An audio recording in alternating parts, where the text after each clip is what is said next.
Please like and subscribe. Growing up, I thought my mom was the most beautiful girl in the world. She was just 18 when she had me, and even when I was little, I could tell she cast a spell on everyone around her. She always looked picture perfect, and heads would turn at the sound of her lovely laugh. And to top that, she was a crazy talented singer and musician.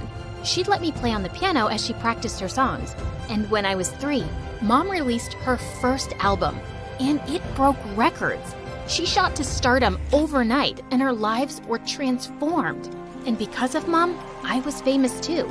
We'd be photographed every time we stepped out, and people thought we were the cutest pair. Mom and I were super close, and I had some of her talent. So it was no surprise that I wanted to be a famous singer one day, just like her. But then suddenly, everything changed. I was in 7th grade when I started noticing that my hair was falling out, fast. This one time when I was brushing my hair, a huge clump fell out, and I screamed. My parents rushed me to the doctor, and we found out I had alopecia. I was gonna be bald, and there was no way to stop it. I'm gonna be ugly. I'll never be pretty or famous now. Honey, you'll always be beautiful, and people who care for you and admire your talent will love you anyway, just like your father and I do. But it was hard for me to stay positive the more hair I lost. The only thing that helped me was my songwriting. I'd vent out my feelings that I couldn't express to anyone, not even Mom. In 8th grade, we moved to another town where Mom was recording her album, and before joining my new school, I decided to start wearing wigs. Mom encouraged me to get the brightest colors. I love this candy pink one. And this electric blue, such a pop star look. Mom, don't you think people at school will make fun of me? Not at all, Britt. Trust me, you'll be a trendsetter. Well, maybe Mom was right, because people in my school warmed up to me instantly, especially the most popular girl in class, Mandy. She invited me to sit with her group at lunch, and I was thrilled, mostly because one of her friends was this really cute boy, Chris. Girl, you so have a crush on Chris. What? I have no idea which— Oh, come on, it's so obvious. And I get it, he's super cute now. You should have seen him before. His mom works for us as a maid, and he was always this dorky kid. But Mom's on the school board, so she got him admitted here on a scholarship, and I gave him a total makeover. If you're into him, I could totally set you two up. Really? You would? Of course. What are friends for? For the next week, Mandy kept finding ways for me and Chris to get closer. Oh God, my gardener just texted me that my pet spider ran away. I gotta go home. Come with me, girls. You both wanted the chocolate milkshake, right? Sorry, last one left. But I got you guys straws to share. I felt Mandy's tactics were working. I was spending time with Chris, and he was funny and cool to talk to. But then one day, Mandy came to me with a really odd request. Listen, Britt, could you get us some of your mom's used lipsticks? Only those that have, touched her lips? That's the creepiest thing anyone's ever said to me. Why? Well, my mom had this really great idea about selling them on eBay for really good money. That sounds bizarre, and I'm not doing it. It's not like I asked you for some gold statue from your palace. You're filthy rich, so the least you could do is share some of your wealth with your friends. I didn't know I had to share my wealth for us to be friends, Mandy. Wow, rich people really are cheap. I'm sorry, I had no idea you guys were so poor. Don't worry, I'll talk to Mom and see if we can find jobs for you and your mom to mop our marble floors and dust our gold statues. Maybe I sounded like a jerk, but she deserved it. It was obvious now that she'd been my friend just because of my rich, famous mom. As expected, Mandy and her gang dropped me like a dead fly the next day. I walked past them and sat alone at recess. But moments later, I was overjoyed to see Chris walking over to me. But then suddenly, he stuck a piece of gum to my wig. Hey, what the heck was that? The pink gum goes with your dumb wig. Consider it a parting gift. What, did you really think we'd be friends after what you said? What did I say? Drop the act. Mandy told me she accidentally spilled juice on you yesterday, and you yelled at her. You said she's as worthless as the maids who mop your floors? How can you talk like that? Don't you have any respect for anyone? That's not what I— Save it, Brittany. You're just some rich brat no one would even know of if it wasn't for her mom. Good luck with your perfect life. If only they knew. After that, they kind of made my life miserable, especially Chris. Rubber snakes in my locker, glue on my seat, mud in my gym shoes. He pulled every stupid prank.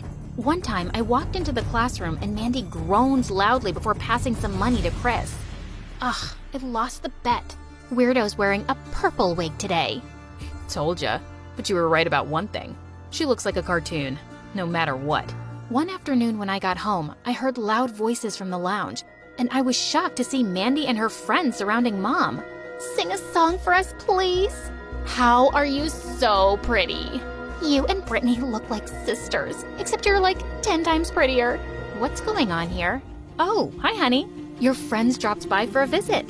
Could you quickly get the snacks tray from the kitchen, please?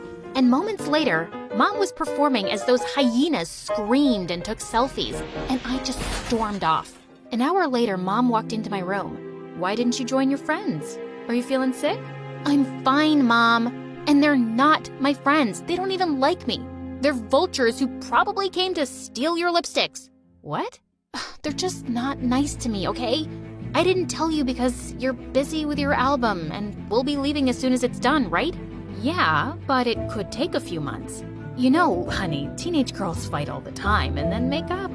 Come on, why wouldn't they like you? You're amazing. You won't get it, because I bet no one's ever disliked you. Please, just close my door on the way out. It was my 14th birthday soon, and I'd only wanted a small celebration with my parents. But to my horror, Mom said she'd invited my entire class. What's a birthday without your friends? They like you. They all said they'd come. Not for me, Mom. You're the main attraction. You're wrong about this, Britt. Come on, I bought you this lovely dress and this wig to match. I bet no boy will be able to keep his eyes off you tonight. I was hating Mom for this. But then I thought I wouldn't mind looking amazing and making Chris eat his heart out. And if they all thought I was some entitled princess, well, I'd enjoy showing them that I was. The party was in full swing when I walked in, and I was making heads turn. But I caught Chris looking at me with zero interest, and then he just turned away to the food table. Why are you even here? Oh, hi. Didn't see you there. Was kinda hoping you wouldn't show up. It's my birthday party. Oops, didn't get you a present.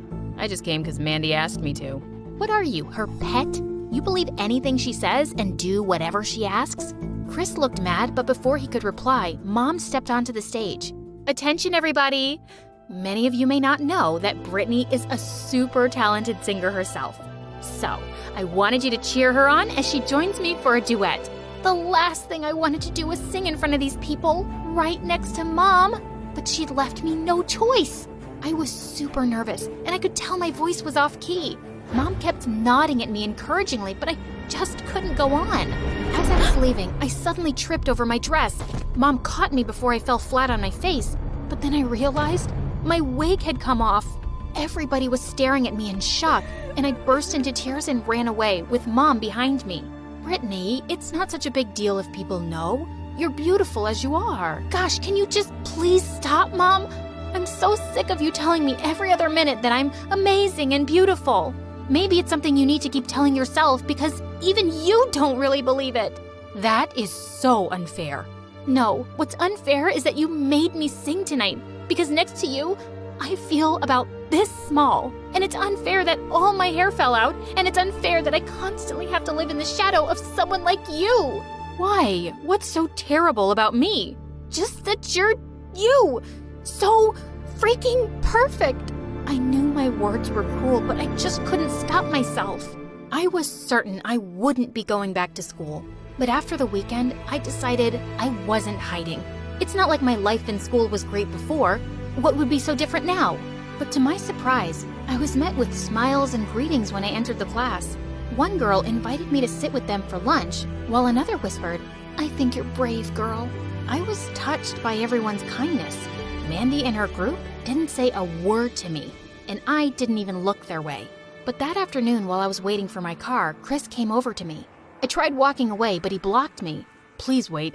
You don't ever have to talk to me again, but I just want to say, I'm sorry for judging you when I didn't know anything about your life, and for blindly believing Mandy. I know she can be mean to people she doesn't like.